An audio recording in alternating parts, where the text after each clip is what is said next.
நம்ம வீட்டு ஆச்சி எபிசோட் 10 தான் பார்க்க போகிறோம். ஆமாம் சீதாலக்ஷ்மி, அவளே தனிச்சு நின்று யோசிச்சு செய்கிறா. இதுவும் தெரிஞ்சா குழப்பிட்டு இருக்க போகிறா. சமையல் செய்ய வந்தவன் நம்ம ஊருக்காரி. நமக்கு தெரியுமே நம்ம ஊருக்கார ஒவ்வொருத்தரும் ஒவ்வொன்றும் சொல்லுவாங்கன்னு. அதை விடு, நம்ம வேலையை பார்ப்போம் என்று தங்கள் வேலைகளை பார்க்க ஆரம்பித்தார்கள். விருந்தாளிகளும் மாறி மாறி வந்து மணமக்களை வாழ்த்திவிட்டு சென்றார்கள். அன்று இரவு விருந்தாளிகளின் வருகை ஓய்ந்த பின்னர் தாமரை தன் தாயின் அருகில் வந்து அமர்ந்தாள். என்ன தாமரை, மாப்பிள்ளை எங்க? நீ அவரை தனியாக விட்டுட்டு வரக்கூடாது, போ, அவர் பக்கத்தில் போய் உட்காரு என்றாள் அன்னம். அம்மா, அவர் தூங்கிட்டு இருக்காரு, அதனால தான் நான் உங்கள் கூட பேச வந்தேன் என்று தூங்குவதை போல் ஜாடை செய்தாள் தாமரை.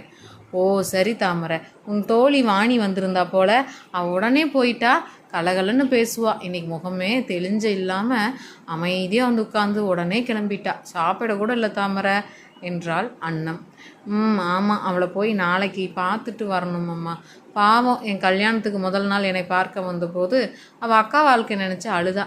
அவளோட மாமா வேலைக்கு போகாமல் வீட்லேயே இருப்பாராம்.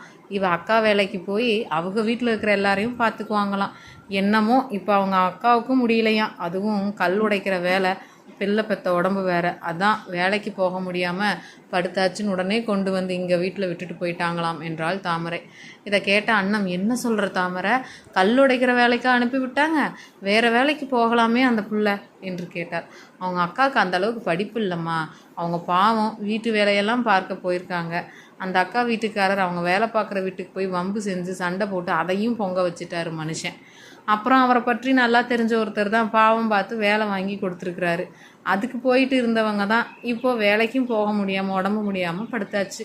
உடனே இங்கே வந்து விட்டுட்டு போயிட்டாங்க.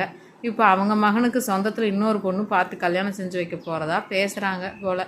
அதான் அவளுக்கு என்ன செய்கிறதுன்னு தெரியாமல் முழிக்கிறா. அவளுக்கு அப்பாவும் சரியில்லை, அம்மாவும் சரியில்லை என்றாள் தாமரை. என்ன சொல்கிற தாமரை, 2ஆம் கல்யாணமா? ஏன், இவன் நல்லா மாடு மாதிரி உழைச்சி கொட்ட நல்லா தின்னாச்சு, வேற என்ன, இப்போ இன்னொரு பொண்ணு, அப்போது இவ வாழ்க்கை என்ன ஆகும் என்று கேட்டாள் அன்னம். ஆமாம் அம்மா, இப்போ அதான் பிரச்சனையே. இவங்களுக்கு ஒரு பிள்ளை இருக்குது. அதை கேட்டு தான் உங்கள் அக்காவுக்கு எங்களுக்கு வேணாம், உன் மகனுக்கு பிடிச்ச பொண்ணு அரசாங்க உத்தியோகத்தில் வேலை பார்க்குற பிள்ளையே இருக்குது, எங்கள் சொந்தம்தான், அதையே கல்யாணம் முடிச்சு வைக்கலாமேன்னு இருக்கோம். உங்கள் அக்கா இருக்கிற நிலைமைக்கு எத்தனை நாள் தாங்குவாளோ. ரொம்ப முரட்டுத்தனமாக பேசி அனுப்பிட்டாங்களாம். அதான் இன்றைக்கி வந்திருப்பாங்க பேசுகிறதுக்கு. அதை சீக்கிரமே கிளம்பிட்டான். வாணி பாவம் என்று வருந்தினாள் தாமரை.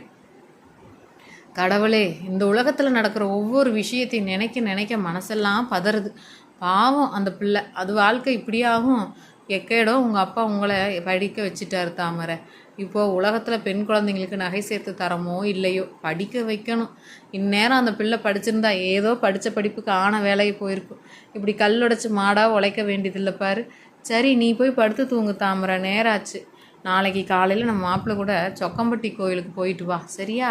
போய் பசுதாயி என்று தன் மகளை அனுப்பி வைத்தாள். சரிங்கம்மா, அவரும் சொன்னார் குலதெய்வம் கோயிலுக்கு போயிட்டு வரணும்னு. நாங்கள் காலையில் போயிட்டு வரோம். அப்போது நம்ம ஐயனார் கோயில் எப்போ போகலாம் என்று கேட்டால் தாமரை. நாளைக்கு அங்கே போய் சாமிக்கு அர்ச்சனை செஞ்சுட்டு வாங்க, மறுநாள் நம்ம எல்லோரும் சேர்ந்து ஐயனார் கோயிலுக்கு போவோம், சரியா என்றாள் அன்னம். சரி, நான் தூங்க போகிறேன், நீங்களும் தூங்குங்க என்று செய்கை காட்டி சென்றாள் தாமரை. மறுநாள் காலை, தாமரை இங்கே வா, இந்தா மாப்பிள்ளைக்கு காஃபி கொண்டு போய் கொடு. அப்படி தங்கச்சிங்களோட பேசிகிட்டே இருப்பா, தூங்கி எழுந்து வந்தவருக்கும் சீக்கிரம் கொண்டு போய் காஃபி கொடு என்றாள் தாமரையின் சித்தி வடையாச்சி. இதோ தானே வந்திருக்காரு, அதுக்குள்ளே மருமகனுக்கு காப்பி கொடுன்னு கொடுங்க சித்தி என்று வெக்கத்துடன் வாங்கி சென்றாள் தாமரை. பாருப்பாவளை என்று கிண்டல் செய்து சிரித்தாள் வள்ளி. சிறிது நேரம் கழித்து மணமக்கள் இருவரும் சொக்கம்பட்டி கோவிலுக்கு புறப்பட்டார்கள். அத்தை, நாங்கள் கோவிலுக்கு போயிட்டு வரோம் என்று கூறினான் ராஜன். சரிங்க மாப்பிள்ள, நல்லபடியாக போயிட்டு வாங்க, வண்டி இருக்குது, அதை எடுத்துகிட்டு போயிட்டு வாங்க என்றாள் அன்னம். சரிங்க அத்தை என்று தாமரையை பார்த்தான் ராஜன். தாமரை உள்ளே சென்று சாவியை கையில் கொடுத்துவிட்டு சிரித்து கொண்டே சாவியை வாங்கி ராஜன் மிதிவண்டியை நகர்த்தினான். இதை கவனித்த தாமரையின் தங்கைகள் அண்ணனும் நோக்கினாள், அவளும் நோக்கினாள். ரக்க கட்டி பறக்குதடி அண்ணாமலை சைக்கிளா, ஆசைப்பட்டு ஏறிக்கோடி என்று பாட ஆரம்பித்தார்கள். போங்கடி என்று வெக்கப்பட்டு மிதிவண்டியில் ஏறி அமர்ந்தாள் தாமரை. அத்தா, நீங்கள் பெரிய தப்பு செய்கிறீங்க, இந்த வண்டி நகரக்கூடாது என்று மிதிவண்டியின் முன் ஒரு குச்சியுடன் வந்து நின்றான் கண்ணன். இங்கே வாடா, எதுக்கு வழியை மறிச்சிட்டு நிற்கிறா என்று கேட்டாள் சரஸ்வதி பாட்டி. அத்தான் செய்கிறது தப்பு, எங்கள் அக்காவை எங்கேயோ கூட்டிகிட்டு போகிறாரு. அன்னைக்கு மண்டபத்துலேருந்து நேராக அவர் வீட்டுக்கு கூட்டிகிட்டு போயிட்டார். திரும்பி 2 நாள் கழித்து எங்கள் அக்காவை இங்கே கூட்டிகிட்டு வந்தார். இன்றைக்கி திரும்ப வேறு எங்கேயோ கூட்டிகிட்டு போகிறாரு. அத்தான், எங்களை விட்டுட்டு எங்கள் அக்காவை மட்டும் எங்கேயோ கூட்டிகிட்டு போகிறீங்க என்றான் கண்ணன். ஆமாம் கண்ணா, நீ சொல்கிறதும் சரிதான். இந்த அத்தான் சரியில்லை என்ற அனைத்து குட்டீஸுகளும் ஒன்று சேர்ந்தன. இது என்னங்கடா எனக்கு வந்த சோதனை. அடேய் தம்பிங்களா, உங்கள் அக்காவை கூட்டிகிட்டு கோயிலுக்கு தாண்டா போகிறேன், திரும்ப பத்திரமா கூட்டிகிட்டு வந்து விட்டுறேன், சரியா என்று கூறினான் ராஜன். அப்போ நாங்கள் வரோம், எங்களையும் கூட்டிகிட்டு போங்க என்றாள் பொன்னி. பொன்னி இங்கே வா, நம்ம எல்லாரும் கடைக்கு போவோம் என்று வான்மதி பொன்னியை தூக்கி கொண்டாள். அடே நீங்களும் இங்கே வாங்க, இந்தாங்க கடைக்கு போய் மிட்டாய் வாங்கி சாப்பிடுங்க என்று சுருக்கு பையை விரித்து கொடுத்தாள் சீதாலட்சுமி. ஐயா வாங்க வாங்க போவோம் என்று அனைத்து குட்டீஸுகளும் ஓடினார்கள். சரி நம்ம கிளம்பலாமா தாமரை என்று வேகமாக கிளம்பினார்கள் இருவரும். தாமரை, என்ன 2 பேர் எங்கேயோ கிளம்பிட்டீங்க போல என்று போகும் இருவரையும் பார்த்து கேட்டால் குழாயடியில் நின்று கொண்டிருந்த தாமரையின் தோழி ஒருவள். நம்ம சொக்கம்பட்டி கோயிலுக்கு தான் போகிறோம், வேற எங்கே போக போகிறோம் என்றால் தாமரை.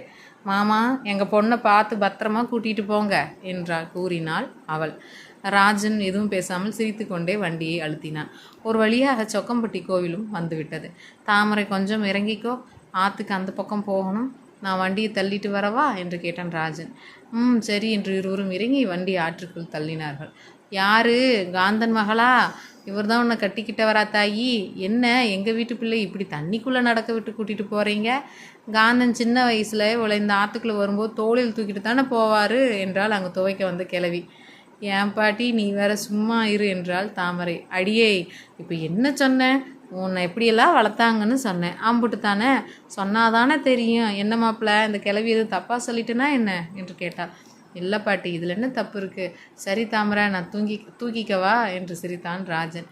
எல்லாம் அந்த கிளவியால் வந்தது, நீங்கள் சும்மா வாங்க என்று வெக்கத்துடன் தலை குனிந்து நடந்தாள் தாமரை. பாட்டி, இதுக்கு தான் வயசானவங்க வேணும்னு சொல்கிறது. வரேன் என்று சிரித்து கொண்டே தாமரையுடன் கோவிலுக்குள் சென்றார்கள் இருவரும்.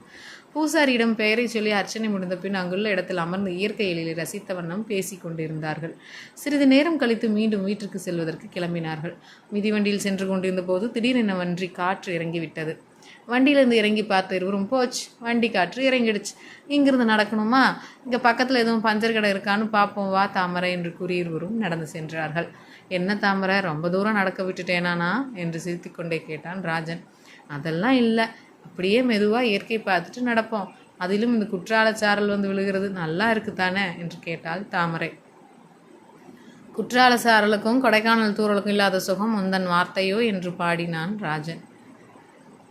தாமரை சிரித்தாள். இருவரின் புரிதலுக்கும் இந்த பயணம் ஒரு விதத்தில் நன்மையாகவே இருந்தது போலும். மிதிவண்டியை சரி செய்யாமல் தங்களை மறந்த இருவரும் வீட்டிற்கே வந்துவிட்டார்கள்.